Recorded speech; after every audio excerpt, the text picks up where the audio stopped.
administration, and we hope to have that finished up by the end of June. So that's really all I have for this evening. And at this point, we can move on to reports from administration. I'll turn it over to Mr. Burke. So on the original agenda, we were to recognize our 2 award winners for the Scholastic Art National Recognition. However, due to some scheduling conflicts, that had to be moved to the next board meeting. So at this time, I'd ask Mrs. Christina David to come forward and talk about a proposed trip to Italy.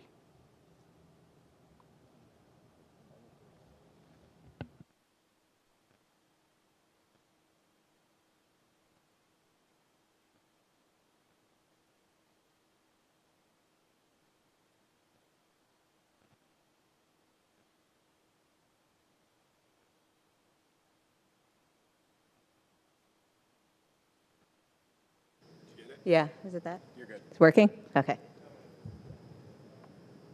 Good job, Mr. Oliver. I'm just waiting for the slides to come up.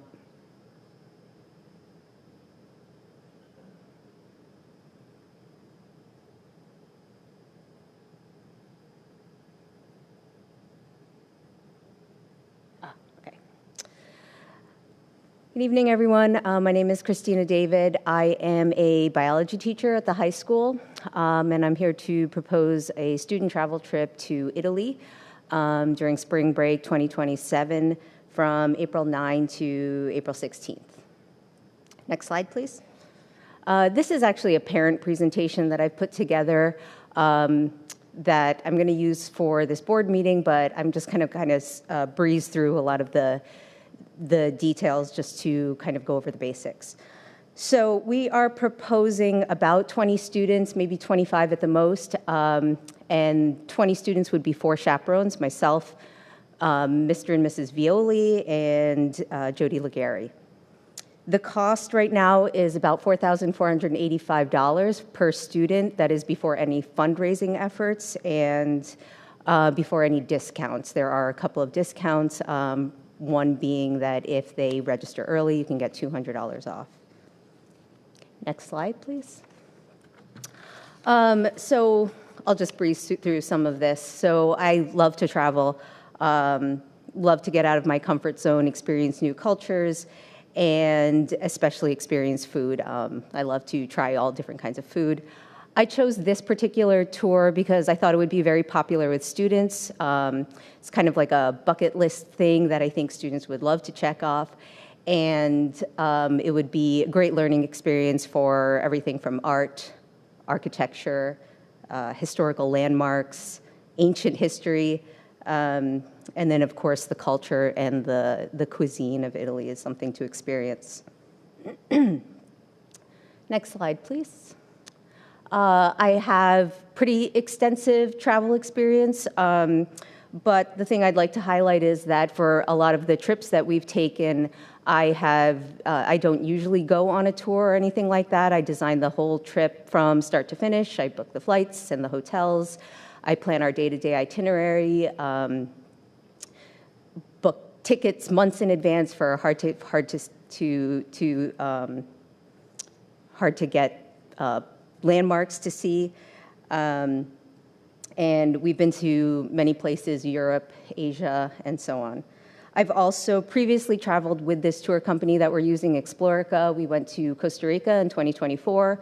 And I also chaperoned the Boston trip for 2 different years in 22 and 24. Next slide, please. Obviously, you understand the benefits of student travel. Just being able to experience a different culture, seeing the perspective of somebody from a different country. It teaches them confidence and independence, life skills, and there's some stats up there about how students that travel get better grades, have better behavior, and so on.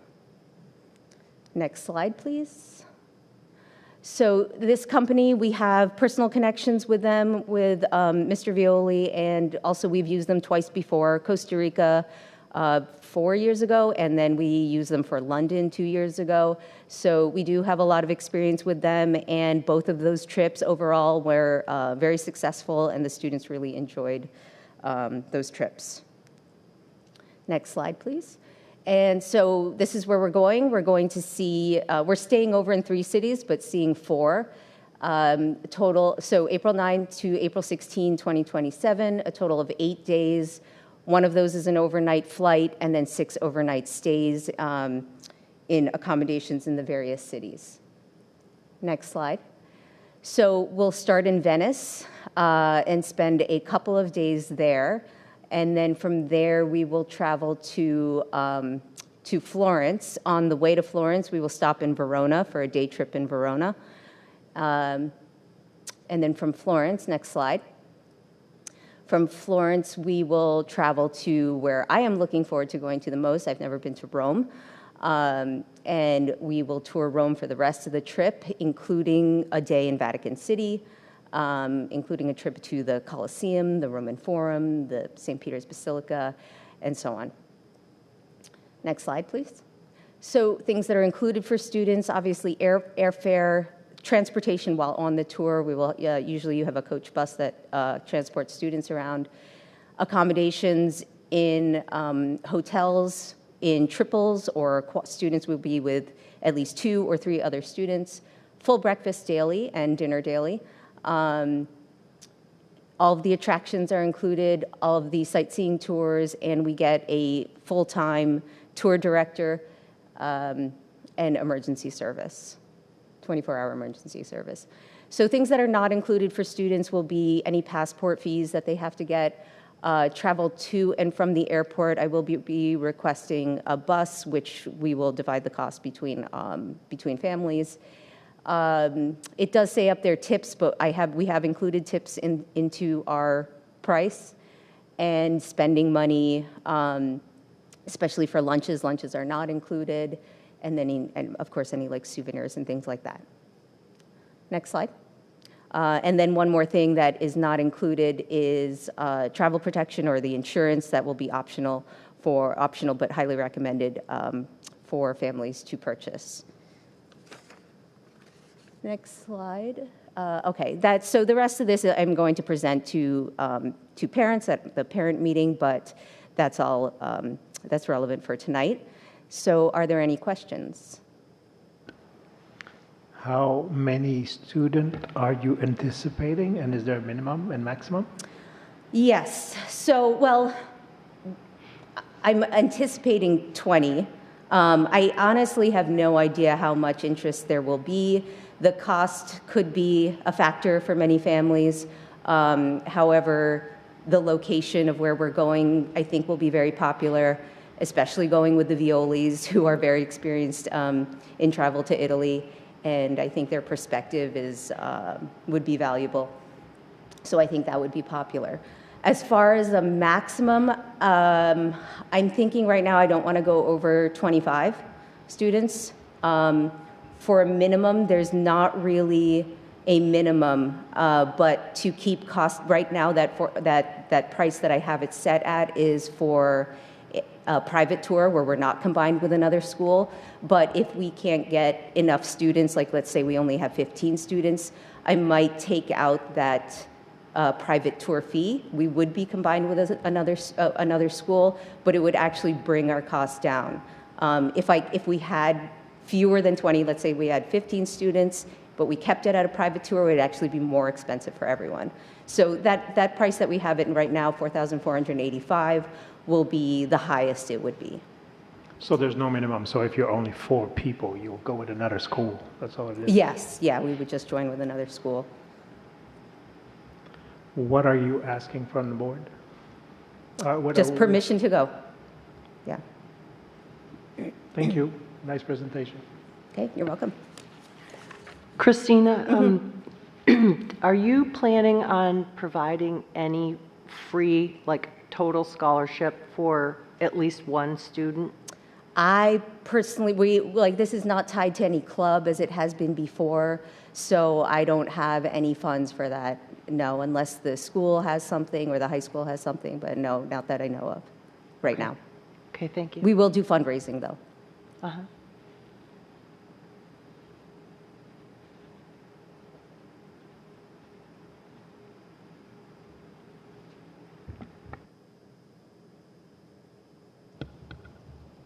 Well, thank you very much. Okay, you're welcome. I guess there are no more questions. I Very have- well done. I have a quick question. Yeah. If you get 40 people that are interested, how would you select? Right now, I'm going to say it's a first come, first serve. So we're going to have a parent meeting on Monday, May 18th. And after the parent meeting, they'll be able to sign up and, yeah, just from there, first come, first serve. Okay, thank you Okay. very much. You're welcome.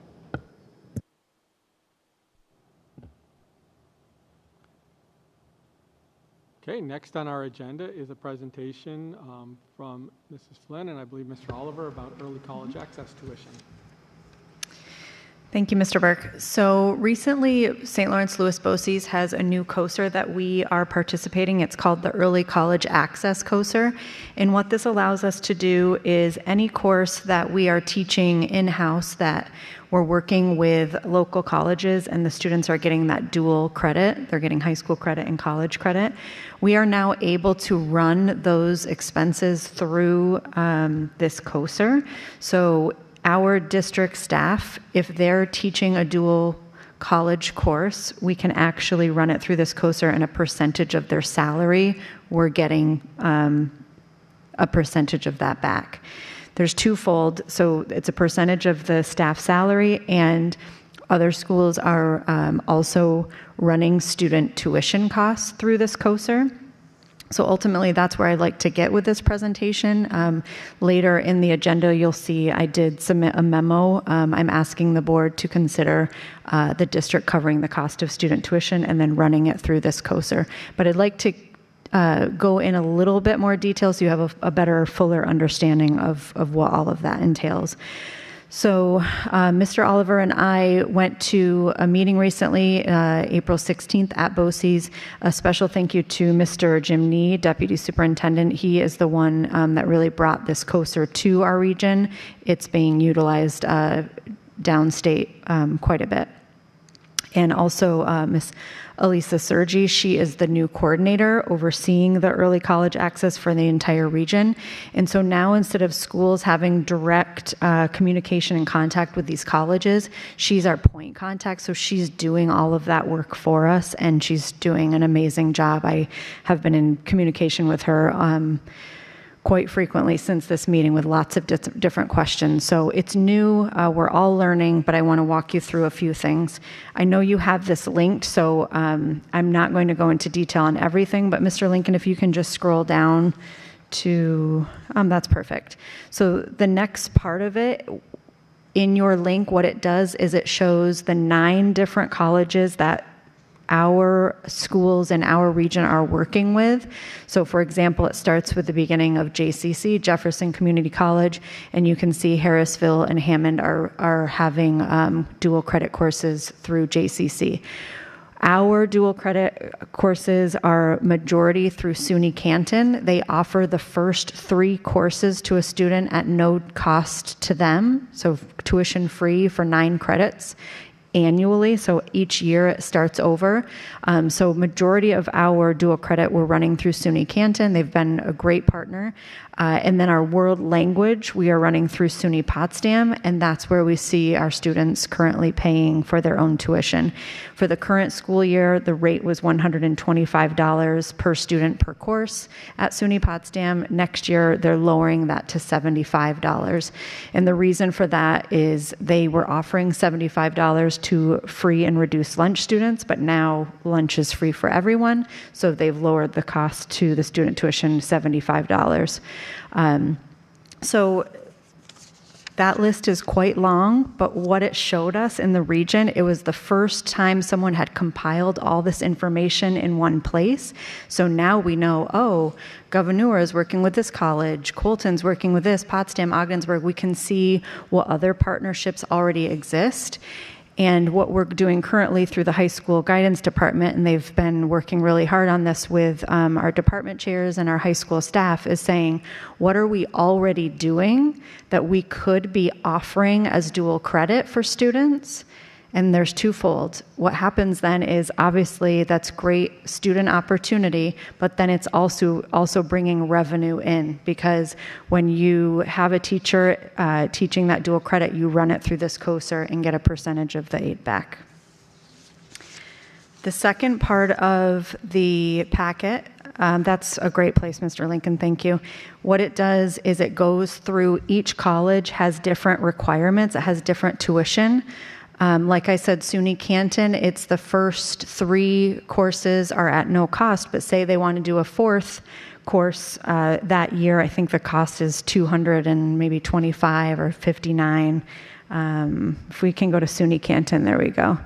It is $229.55 per course per student, anything after those 3 courses.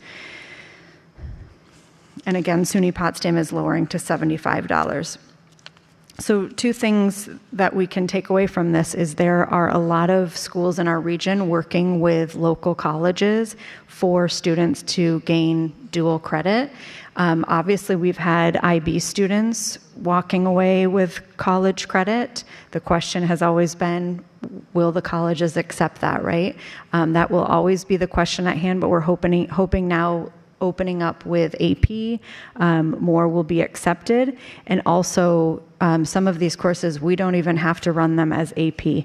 We've had local schools running, say, U.S. history through dual credit, and then students are getting high school U.S. history, which is a core class that they need to graduate, and they're getting college credit for it.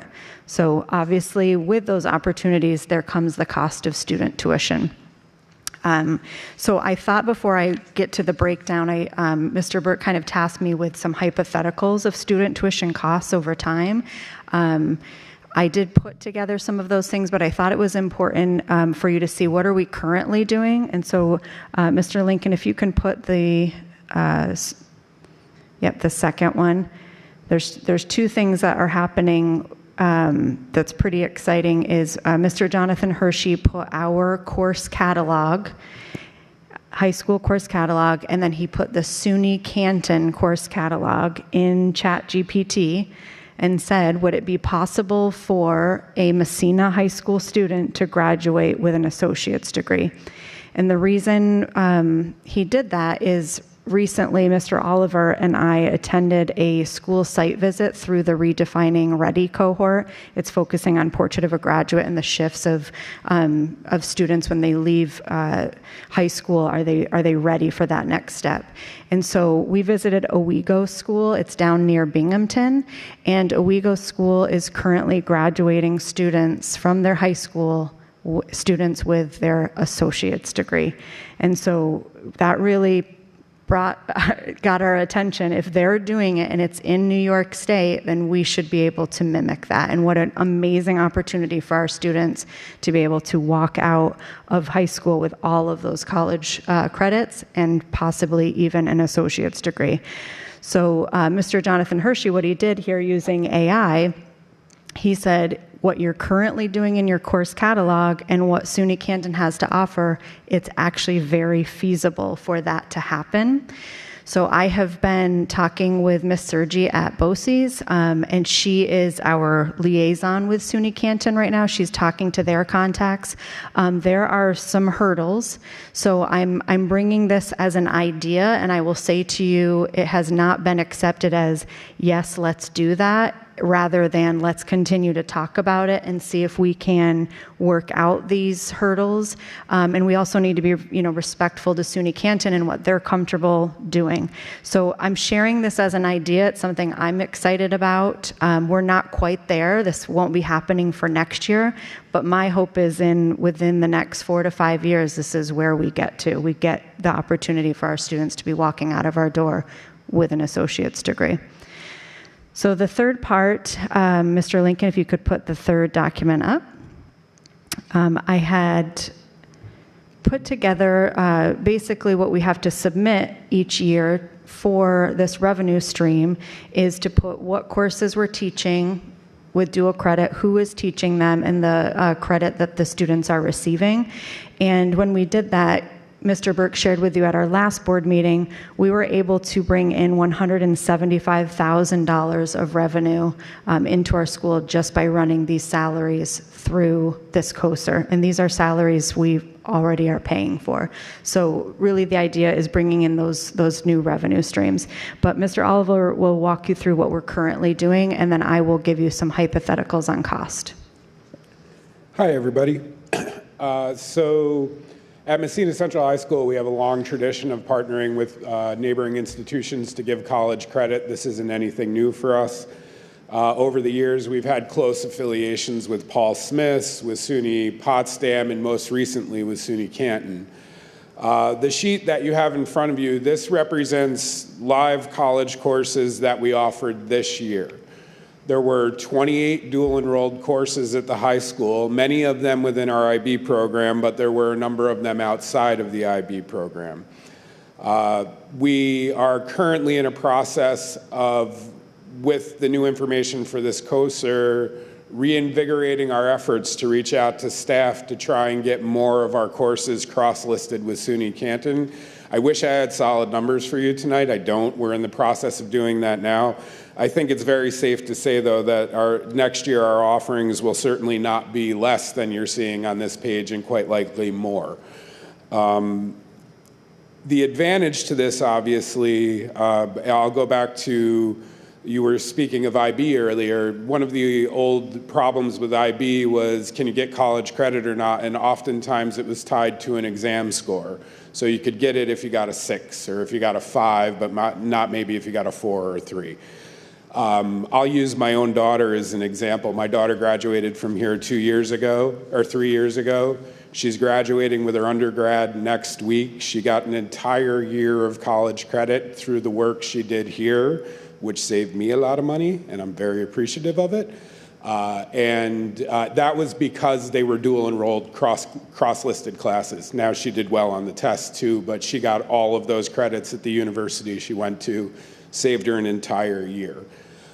So we're trying to expand these offerings. Our teachers are very on board. You may ask, well, what's going to happen with the transition from IB to AP?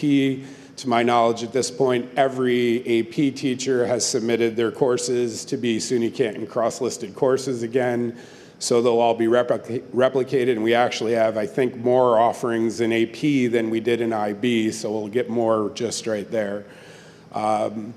You know, in a community where we're trying to raise the bar in education and turn out better citizens, getting them college credit in high school opens more doors for them in the long run.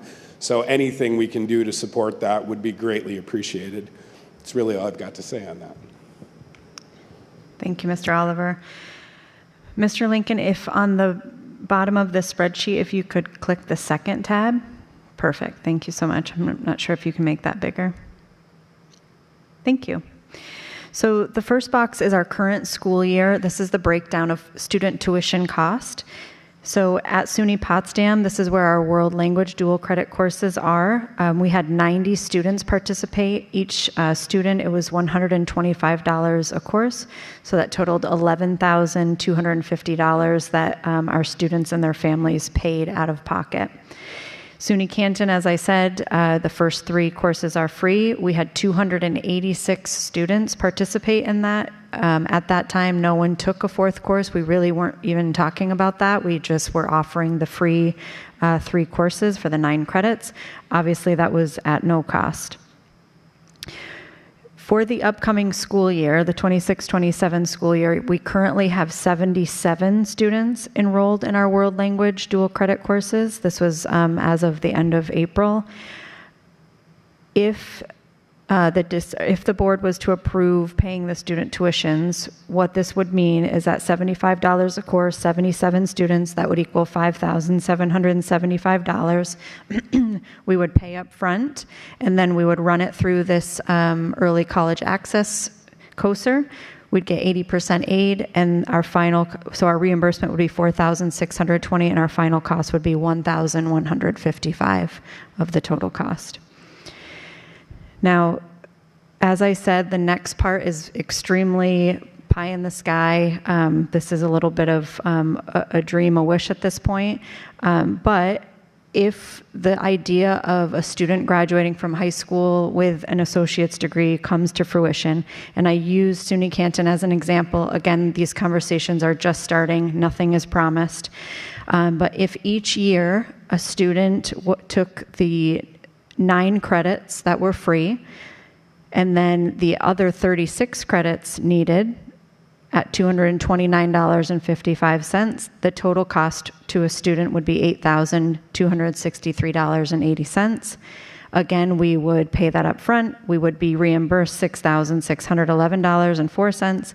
And so the total cost per student for an associate's degree, if they were to receive that through SUNY or Canton, if that does come to fruition, would be $1,652.76. Now, the breakdown I did at the bottom was to show you, I would be super excited if we even had 25 students do that, right? Like, I think that is a tangible number. I would be really excited about that. And the total cost of that, using the 1,652 number, if 25 students walked out of here with their associates, the overall cost would be $41,319. I broke it down by 50 students, 75 students, 100 students. It's not necessarily that I think 100 students would do that. It's over 50% of a graduating class. I don't necessarily know we'll ever get there. The point I'm trying to make, though, is if you look at the total cost of 100 students, it's $165,276. Meaning it is still below the current new revenue stream of $175,000 that we just brought in from this COSER. So I'm just trying to show you kind of the balance of the new revenue compared to the cost of the student tuition, which I don't necessarily know will ever get to that amount, but just wanted to give you the breakdown of cost. But really it's about student opportunity, and there's a little bit of an equity piece here that I want to bring to your attention, right? $125 may not seem like a lot, but to some families that is. And then if they're taking multiple courses, and this $229, there's cost associated with other colleges as well. So that may be a hindering factor for some students and their families. So if we agreed the district paying it, it really takes that part off and opens up opportunities and equity for all students. So again, later in the agenda, you will see I've submitted a memo to Mr. Burke and the board requesting the district to, beginning the 26-27 school year, cover the cost of student tuition for dual course enrollment. And I will take any questions, and I will do my best to answer. It is very new and I'm learning. So I do have a question, and I want to thank you, Mrs. Flynn and Mr. Oliver, for putting this together. I think the cost barrier for students is very real. Mm-hmm. And so being able to provide this opportunity out of our district is tremendous, and I think there's so many benefits to this. I'm just curious, because we're talking hypothetical to a degree, and I'm just wondering, is there a criteria for students to enroll in a college credit course? And then on the other side, are there guardrails for if a student enrolls and possibly fails a class? And I don't like to think like that, but if a student fails a course, are they then held to the same academic eligibility as an enrolled college student? I don't know if there's timelines. I'm assuming there are. I would have to ask that specifically with whichever college we're working with. SUNY Canton has certain guidelines, but I don't know if we've come across that this year with SUNY Potsdam or SUNY Canton. Do you know, Mr. Oliver? I don't know, because I don't know that we've ever had anybody fail one of these Most classes, of them are to be IB honest students about at this it. point. And SUNY Canton particularly does a nice job of making the dual enrolled student feel like a student at SUNY Canton. They get a SUNY Canton ID. They have access to SUNY Canton facilities as being a student there. But we've never had one fail, so we've never bumped up against that. And the eligibility is simply, if you're sitting in the class in our school, you're eligible. So. Mm-hmm. Great. Yeah, thank you. Yep. Anyone else? Yeah. So I realize this is under development very much in the infancy here. But there are lots of other schools in our region that are affiliated with other colleges. Yes. Is the goal, are one of the goals to offer more options for Yes. our students here? We're already involved in SUNY Canton and SUNY Potsdam to a lesser degree. Is the possibility there for affiliating with a Siena or a Syracuse? Or Yes. So what we did, we met with the department chairs and shared this list and said, what are you already doing? Find it on this list, and are you interested in it becoming a dual credit course? So we've kind of opened it up to staff. The thing with SUNY Canton is it's that first 3 courses are free, and they have been an amazing partner with us. And if we're heading down the road of the idea of an associate's, it would make more sense to partner with one school. But with that being said, right now, our conversations are, do you see something that a local school is already doing that you would be interested in doing? And then we stretched it even further and said, or are you doing something that you love and you think it could be a dual credit? And we've already gotten in touch about 2 different ideas with that, with Miss Sergi at BOCES, and now she's talking to local colleges to see if that's possible. So really right now it's kind of all these great ideas and what can we offer. And what I've said is, if anything, for next year, if our one big win could be the student tuition, and then we use next year to grow this even further. And remember, the more teachers we get on board with this, the more we run through the COSER and the more revenue we bring in. Right. So, but great question. And yes, that's exactly what we're hoping to do. Yeah, and Paul, I think next year, I think there's a very good chance you'll see us have courses with SLU next year, which we haven't typically partnered with in the past.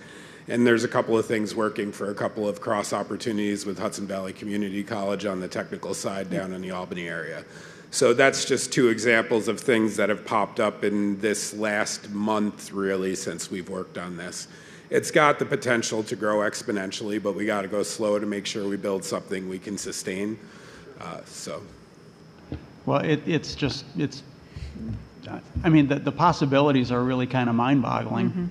And the both of you certainly need to be commended for this kind of outside-the-box thinking and you know, in collaboration with others around the region.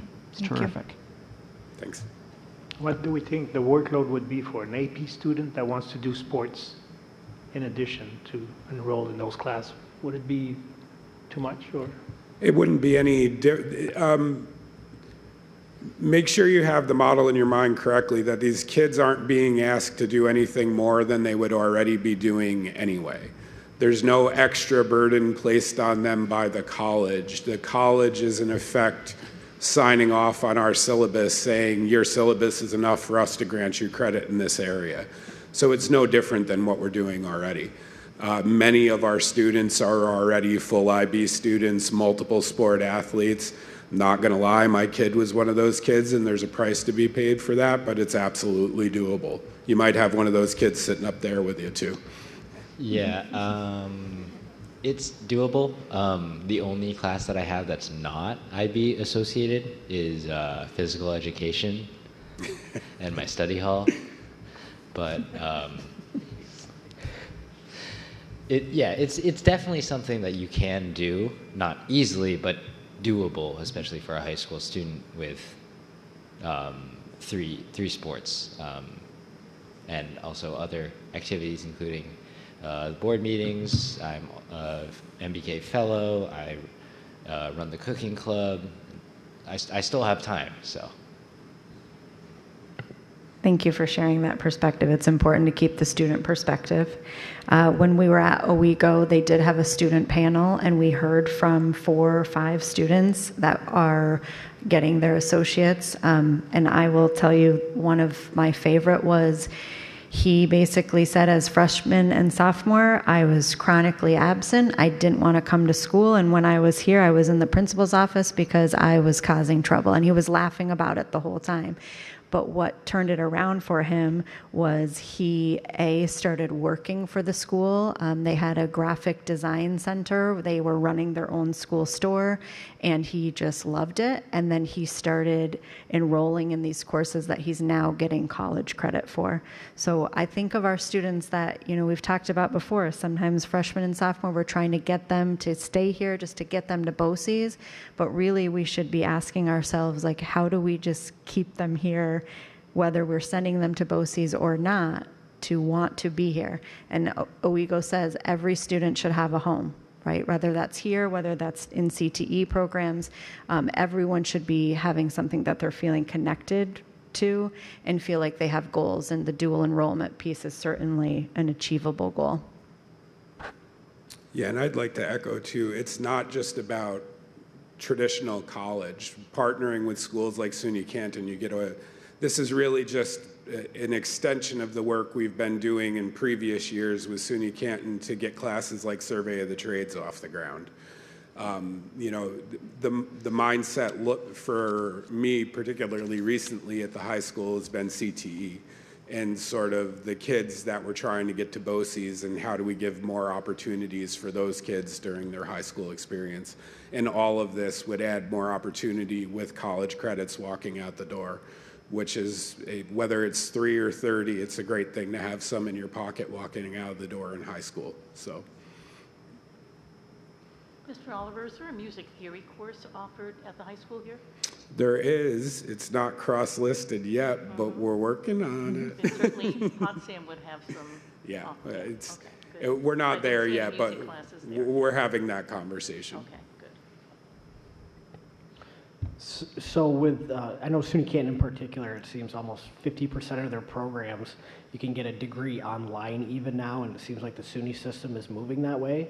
To be able to provide more opportunity if, say, staffing becomes a barrier within our district, has there been any discussion about our students being able to take advantage of their online programs as part of it to extend those opportunities?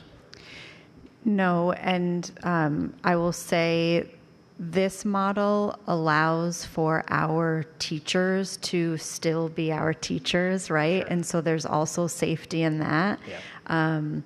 And when I met with department chairs, I showed them the chart of our enrollment, right? The reality of our high school enrollment is it's declined, right? We've looked at 15 years, 10 years, 5 years, and we want to keep our staff there. We have an amazing staff. There's a little bit of job security with this part too, right? And so we talked about that as a group. And so we're really looking at the model of utilizing our teachers to do this work. On the other side of it, SUNY Canton is wanting, if someone is getting an associate's degree, their feedback was, well, then we want students to step on our campus. And so we're wondering, what does that look like to them? Mr. Oliver referenced working with St. Lawrence University. They have a model where it's all done through our teachers, but then they have specific days that our students are going to that college campus, which again is a wonderful opportunity, but majority is still happening here on our campus. So those are the questions that we're asking, but we are trying to stay away from the online part and still really focus on that in-person learning. I will say that there are still opportunities to take an online class if it's necessary. For example, I was looking into applying to a bunch of different schools, and one of the ones that came off on my radar was Caltech. And if I were to apply, they would require me to take one more level of math. I'm in the highest level of math that we offer, and the only way for me to do that would be take an online course at HVCC. So there is still that opportunity, but it's very much you have to do it outside of school hours, and it's on your own terms.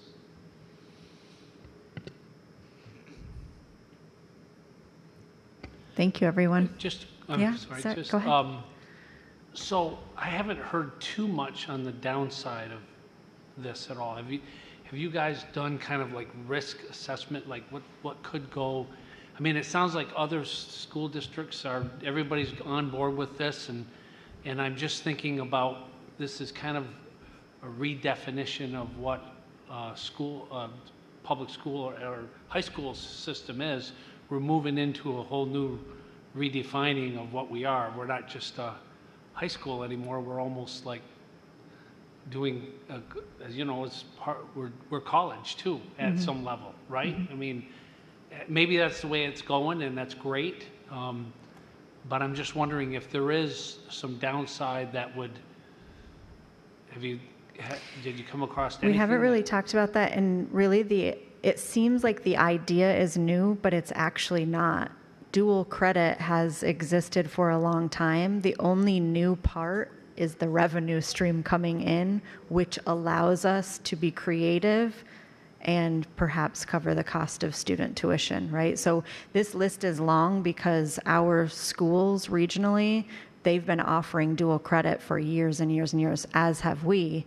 Now it's just about working the money in a more efficient way.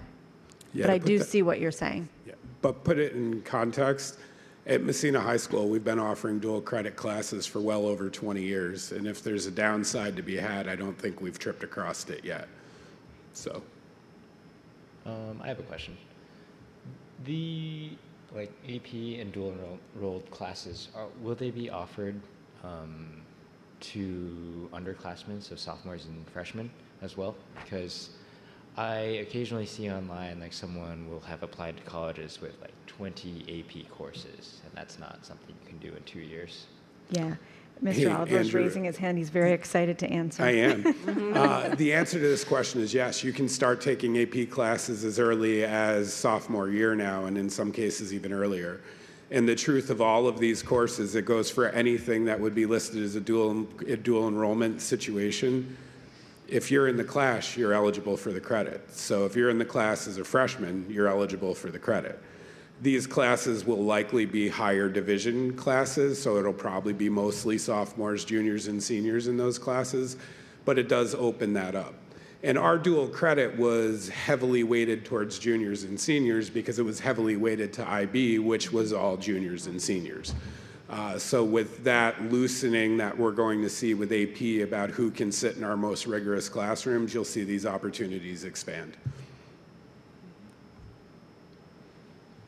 If I could just ask, there was a portion of the presentation that said, if you would like, I can also create, and then you had a variety of things listed, a visual 4-year pathway chart, an Excel planning template. So what you're referencing is what Mr. Jonathan Hershey put into ChatGPT, and that's ChatGPT telling him, if you'd like, I can do these things. Okay, so he didn't do them.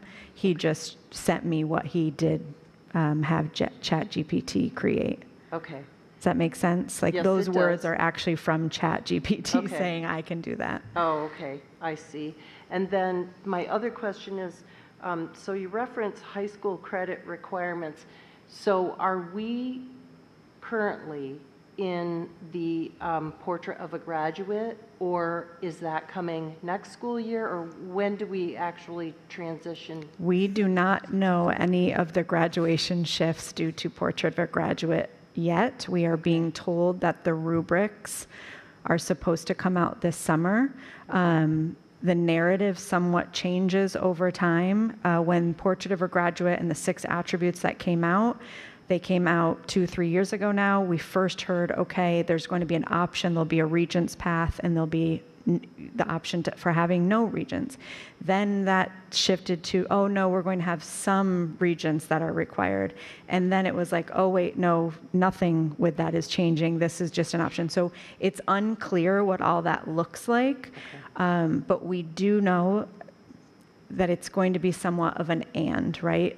So these 6 attributes are really creating this whole learner, this whole global citizen as they graduate, and the high school, what is needed to currently graduate. That's what we're predicting, but it has not been communicated one way or the other. We're still waiting, and we're hoping to have more information this summer. Okay, because I'm just thinking that could be the one sticking point, because currently they line up and we're offering them. So you're taking this, you can get college credit for this, but if they shift those around and they let's say, require something that isn't part of that curriculum, and the student needs to be taking all of those credits each year so that they can graduate with Sure. the associate. So just, you know, It's almost like every year we could reassess what we could offer for dual credit, right? So what you're saying is, what if they need a course that's not on one of these lists? Then again, we can go to BOCES and say, we're looking to have this as a dual credit course. Okay. Can you find a college that's willing to partner okay. with us? So Okay. I think it will ebb and Okay. flow and it will shift. Okay. And Trish, the attributes within Portrait of a Graduate are really about making a work and college ready student. So opening up pathways that you're giving kids college courses in high school will fit hand in glove with that. I don't see that it'll be a hindrance or an encumbrance. I hope that the regents Yeah. keep that in mind. Yeah. Because you never know what kind of influence will come about and change their minds. So as you said, they've kind of waffled a lot. So that's why I asked, because That's a good word. just for us to be mindful of that. I will say Owego, who we went and visited, they were being highlighted because their structures that are in place speak well to Portrait of a Graduate attributes already, right. and they're doing this work, right? So it's really, instead of what are you doing when you're here with us for 4 years, it's their whole narrative has shifted to what do you need to do to be ready for year 5 when you leave us. And they've really just shifted that, and really they've used a lot of the Portrait of a Graduate attributes. So I see it working nicely with it, but as you're saying, we'll probably need to reassess annually. Okay. Thank you. Yep. I think it's it's a really, really nice concept. I think it's great to have these opportunities, and I'm excited for it, and I hope that it improves our graduation rate down the road. Same. Because at the end of the day, from the worst student to the best student, we want that rate higher. Yes. So, Agreed. yeah, thanks. Thank you. Good. I do want to also echo a huge thanks to Nicole and to Alan for all the work they've done on this. And it's also important to note that our students who go to the Tech Center, they're also eligible for dual credit through the BOCES programs. Many of those programs offer dual credit in their CTE classes as well. And as long as I'm offering thanks, last August when we had new leadership team at BOCES with our new district superintendent Darren Safe and deputy superintendent Jim Nee, they were both challenged during our retreat to be bold, because we know what's coming. We see the economic indicators. We see that we've got declining enrollment, all the things the headwinds that we're basically facing. And they have taken that challenge of being bold. And this is one example, this early college access. So I do want to publicly thank them for that leadership that both of those educational leaders have given to our region. So again, continuing the excellence of our St. Lawrence Lewis BOCES. So all of that great stuff being talked about, I'd like to give 2 give back days to our students and our staff as required by the contract. And I'm going to list them in reverse order. We do have 2 days left. The first day would be our rating day, which is Friday, June 26th. And then the other day would be Friday, May 22nd, the day prior to Memorial Day weekend. What that means is if we don't use any days prior to the 21st of May, we'll use May 22nd, and then assuming we'll still have 1 day left. Any questions on that? All right. And then, again, more good news. We have donations to accept. 2 donations from the Adirondack for Kids Fund, and those are for $2,000, one to Nightingale, $2,000 to Jefferson to support the 6th grade Overlook trip, and $1,000 from the Friends of Jefferson PTO to also support the 6th grade field trip. And that concludes everything from my end. Okay, thank you, Mr. Burke. On our agenda, we moved our opportunity for executive session down so that we could have had the budget hearing tonight, which we opted not to do, but good that we got these presentations out of the way as well. But we do have, need to have an executive session this evening. It would be in regard to items leading to the appointment, employment, promotion, demotion, resignation, or discipline of particular persons. Could I get a motion for going into executive session, please? So move. All in favor? And there will be no action taken there, and we'll be back to finish out our meeting once we've completed executive session. Is it okay for Andrew to leave? Yeah, if you'd like to take off, you may. Thank you for your...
Okay, we are back in open session, and we're going to move on now to recommended actions.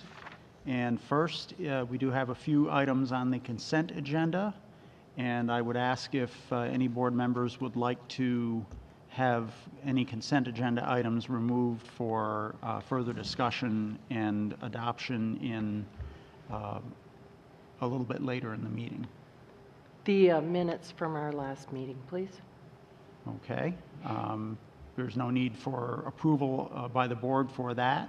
We'll simply talk about the minutes of the April 20th meeting when we get to other items for action.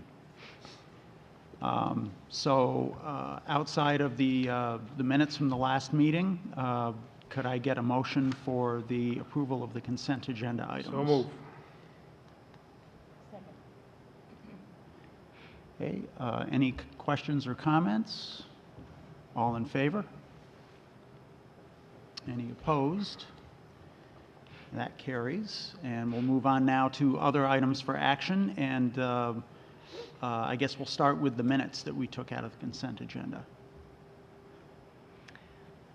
Okay, so I would like to, in our recommended action, the first one,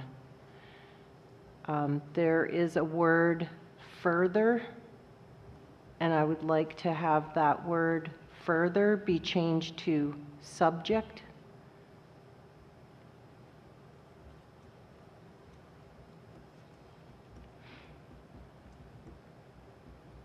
Can you tell us which there's like a reference, a resolution number? Can you say which what resolution number that is? I have it. It's resolution number 1, line 198.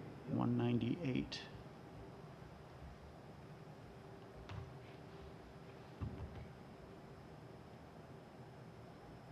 So you are recommending that we change the word further to what now? Second. Subject. Ah, Is this the one? Wait, no, it's this one. This one. Further to subject. Yeah. So after the comma, employment, comma, the word is further. right. To board approval, that should be changed to subject.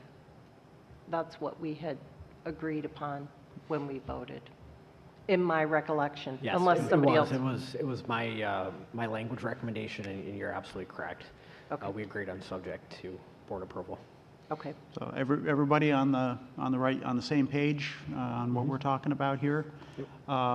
So I would call for, or I'd ask for a motion So moved. to approve the April 20th meeting minutes as amended. So move. Second. Any questions or comments? All in favor? Any opposed? Thank you, Trish. Next is approval of the Italian highlights trip. So move. Second. Questions or comments? Yes. I look forward to a trip to Italy one day. It's one of my bucket list things. I'm probably going to try to learn Italian before I go. I'm not sure why. Looking at it from many different lenses, the opportunity is tremendous for those that can afford to go. And so then I question, as I thought about that, why, in fact, if it is something of privilege and is exclusionary of those that can't afford to go, is it being run through the school in itself? What's the benefit to the school, what's our liability that we carry to have to approve that trip? Because why do we have to approve that trip? That trip could happen without us. What are we carrying in order to approve that trip? I simply because it's an out of country. But people can do whatever people go out of country on their own without the school But approving Kevin, it. the students and the chaperones are missing 3 days of school. It's during spring break. it starts before spring break. So they're leaving the 9th, spring break starts the 12th, or ends the 12th, but whatever it is. But there's 3 days. So, Oh, okay. so we are saying that they are excused from being in attendance to go on this trip. So I think that's the reason why we have to approve it. I think some of it has been a past practice, but in the past, I think a lot of these have been through clubs that they participate in all year. So this is even more exclusionary because it just popped up. So who doesn't have the money and aspires to go to this could ever have a chance to try to accumulate the money to be able to participate. So it's extra exclusionary in my mind. So I went as a chaperone on one, it was the last one before COVID, and it was run by a club. We had raised enough, the club had raised enough money to pay for one person to go completely free of charge. All that person had to have was their spending money. And I agree, at the time, I thought it was great. He had a great time. He was so motivated that it really got everyone in the group, you know, really hyped up about it. And he was like very much a leader. And he was chosen by the club. They voted. There were some people who asked to go, and out of the 3 candidates, he was chosen by the club. And I thought that was that's why I asked her. I said, are you going to provide a scholarship? Because in my mind, that was well worth it. And I think everyone else, the students on the trip and the chaperones, were really glad that they selected that young man. It was fantastic. So I agree. I'm thinking the way Kevin just said, I think she even mentioned with us, this has nothing to do with the school. It's not a school club. Because the question was asked, she said, this is a trip that we're doing with somebody else. We're not connected with anything with the school.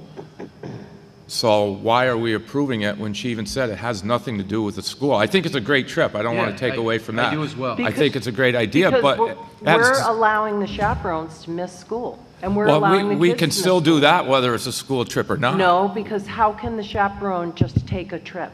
You can't, you cannot take a Trish, trip. people do it all the time. So does the chaperone go free? But you, by contract. I understand what you're saying, but I'm saying when she brought it up, I mean, I'm all for the trip. Right. But she brought it up and even said it's not connected to the school. So do the chaperones go on the backs of those that participate? Yes. Okay. So that's the other part of it, because they're chaperoning to represent the school. Yep. That makes sense. And they're getting days off. But again, no, that makes sense. It's so exclusionary. You'll know in a minute where I'm going with it. Now, it's not to be a jerk. It's just, there's a great opportunity for those that can afford it. And this is a free and appropriate public education.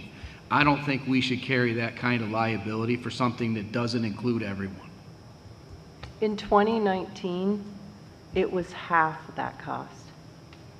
That's how much the costs have gone up. Yeah.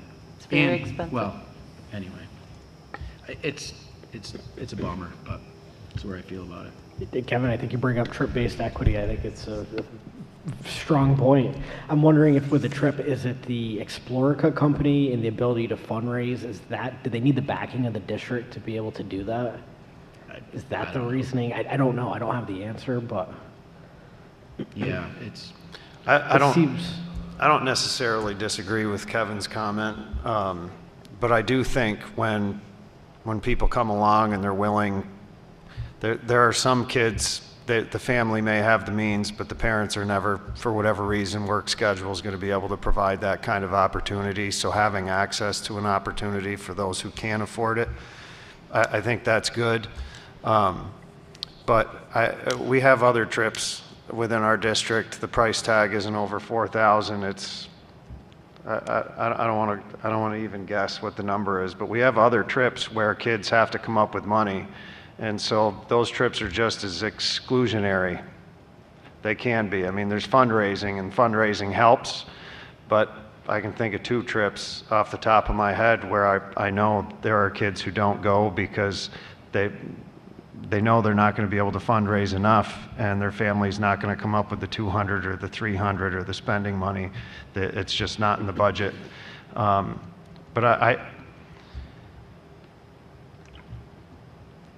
it is what it is. It's a horrible thing.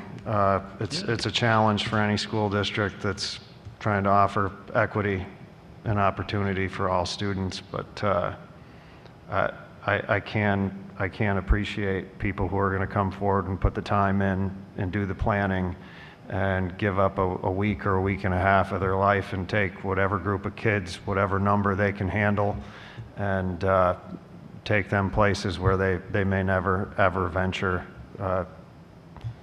So those are my comments on it. Yep. I literally just asked Ashley before the meeting about the junior high trip. It's the same story. It's the same thing. Because one family told me during the week, well, it's pretty much $1,000 for them between the cost of the trip and then spending money. And Washington, D.C. is even more. So I said, well, are there scholarships? Because certainly, we know times are tough. There are people, many and more, who cannot afford to go. So it's the same thing. Maybe it's 4,000, it's 1,000, but can you not give the opportunity to those who can afford it? The difference in my mind is every kid knows their entire career about the trip to DC and the trip to Boston. They don't know about the trip to Italy. It just came up.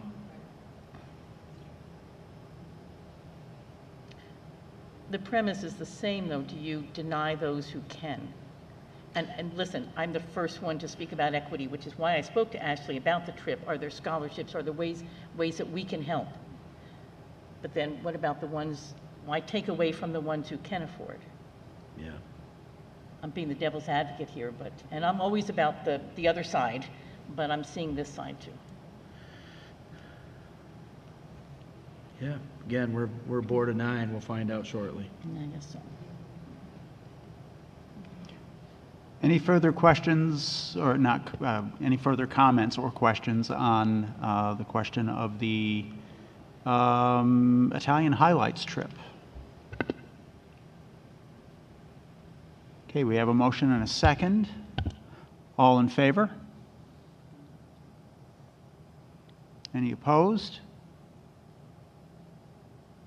Any abstaining? Okay, moving on to the approval of the early college access tuition.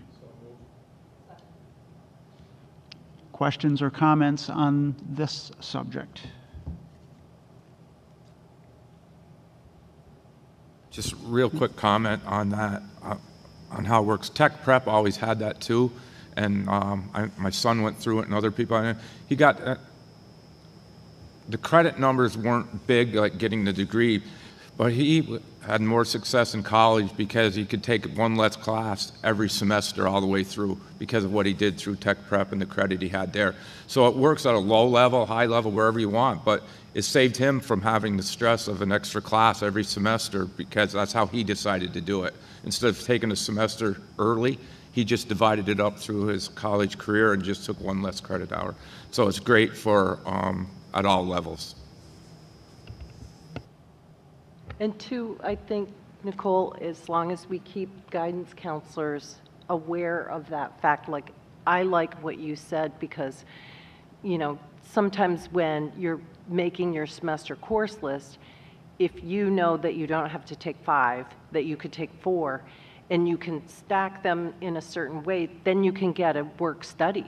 You could get a job, and that's what my son did. And so it really is a good thing if the counselors can kind of help kids, okay, it's a deferred thing. If you're planning on going to college, this is probably something that you want to at least take. And as you said, the 3 courses, that's free.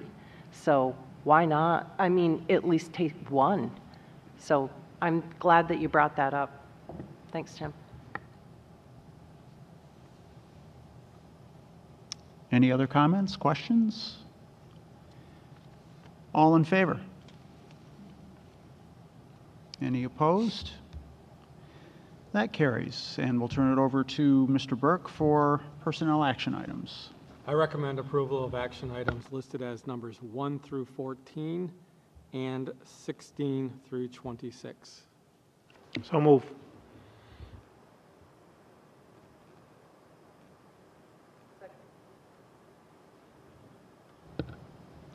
We have a motion and a second. Do we have any questions or comments? All in favor of the personnel? Any opposed? That carries.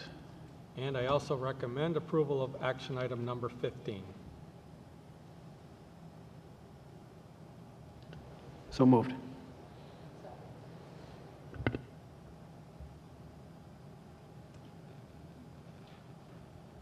Okay. All right, we have a motion and a second. All in favor? Any opposed? Any abstentions?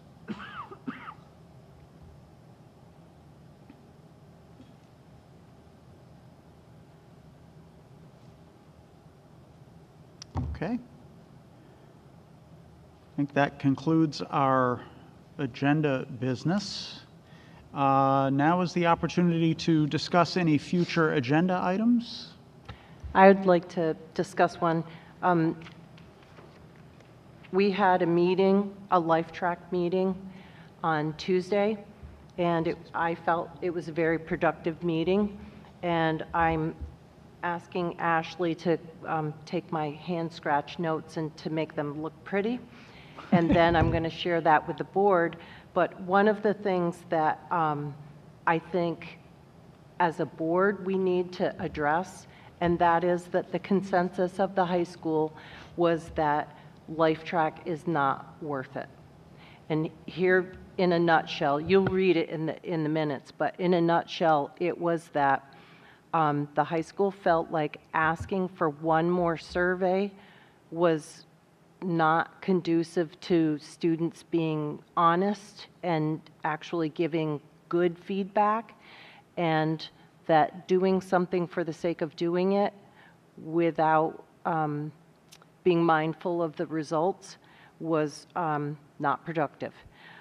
What they felt was that the high school climate survey was a better indication of how students felt about the school and the education that they were getting. And so Mr. Burke volunteered to see if BOCES could break out just the high school seniors in addition to the data that they do share with the high school, and that might be a better indicator than having the high school seniors fill out yet another survey. The first year that we implemented LifeTrack, there was approximately 60% participation. The second year that we then did some additional things, it was about 80% participation.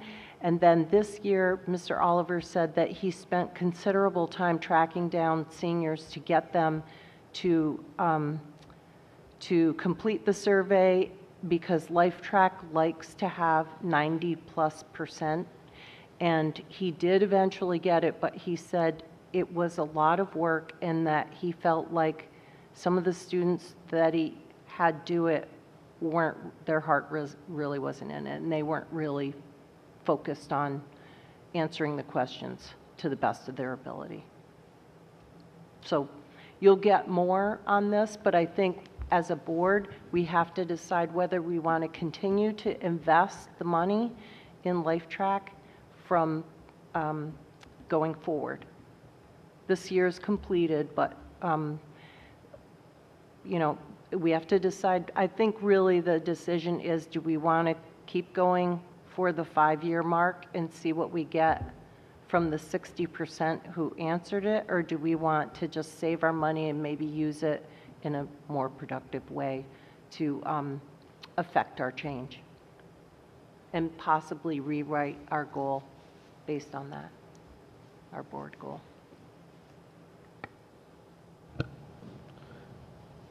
I think the thank you. evaluation of that program makes sense. I forgot about that meeting. I could make it anyway, but was there discussion about like alternative options to keep engaged with students after they graduate?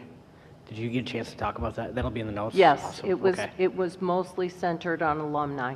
Yeah, perfect. Okay. Yep. That was supposed to be the big bonus, right? What we heard back from them after they graduated and left here.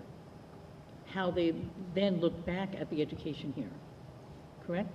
So the discussion about that would be, most people's perspective was instead of I don't want to use coercing, but close to that, like cajoling people to do this, as opposed to having a way for those who want to reconnect and want to be active alum, that we would make a path for them to be able to do that. Okay. So Joyce, I think what you're also talking on is that 18-month and that 60-month follow-up Right. surveys. Right. And it really relies on students giving an email. And it's hard to believe that people don't use emails. I guess that's our generation, right? But what we're finding is that these students don't use emails unless they're associated with the school or their work. So a lot of kids, when they leave here, may not have one. So we have very little data from 2 years ago when we first implemented of even contacting that group. And the data just isn't any better. You know, we may have gotten 90% this year, but we don't have that data to go back out and reach them in 18 months or 5 years. Understand. Is it a digital survey? Yes. Okay. So we talked about some other options too, about how we can engage alumni. And I think when you read Trish's notes, it could be, we've talked about, and this is going to be a lot of work, a lot of vetting still of how we can do this. But having an alumni page on our website, having QR codes for each grade or for each year, and that way they can stay connected with one another. We've got to do some work through our Ed Law 2D compliance officer sitting to my left here to make sure that we're not linking off towards some unsavory sites or whatever. But again, how do we engage the alumni? We've got an outstanding athletic hall of fame. But on the other side of the house, where's our academic or our just distinguished alumni? So we're talking about a lot of other ways to engage alumni, to get them to come back and to give the feedback. So looking for lots of ideas going forward.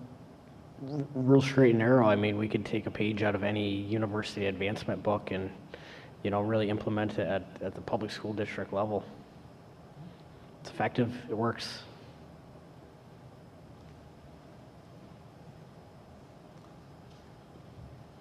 I think it was an exciting meeting. I know, I think everyone kind of left a little reinvigorated about where we could go.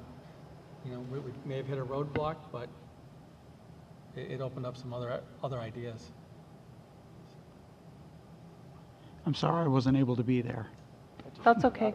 But I do think that we need to have a board discussion. We need to really, after you get the notes, it might spark some ideas of even, you know, not just the participants who weren't able to be there, but everybody. And then, you know, go from there and brainstorm. I think that's a really worthwhile agenda item, and it wouldn't bother me if during the summer maybe we had an additional meeting, or maybe we had it as a focus of one of our board meetings. I think it's something that will benefit students greatly, and I think it will benefit the school. I can't speak. Fiscally responsible too. I mean, if we're not getting our money's worth, we should be addressing those things where it's not benefiting the district. So, yeah. Any other items for future agendas? I have one. We've engaged in an internal study on the reorganization of the elementary schools. I think if we can arrange to have a presentation on where we're at with that in June, I think that would be ideal. we haven't heard, we've had a little bit of discussion, talk about it in our board meetings, but not a lot. And I think a presentation to kind of show where where it's headed would be great to have.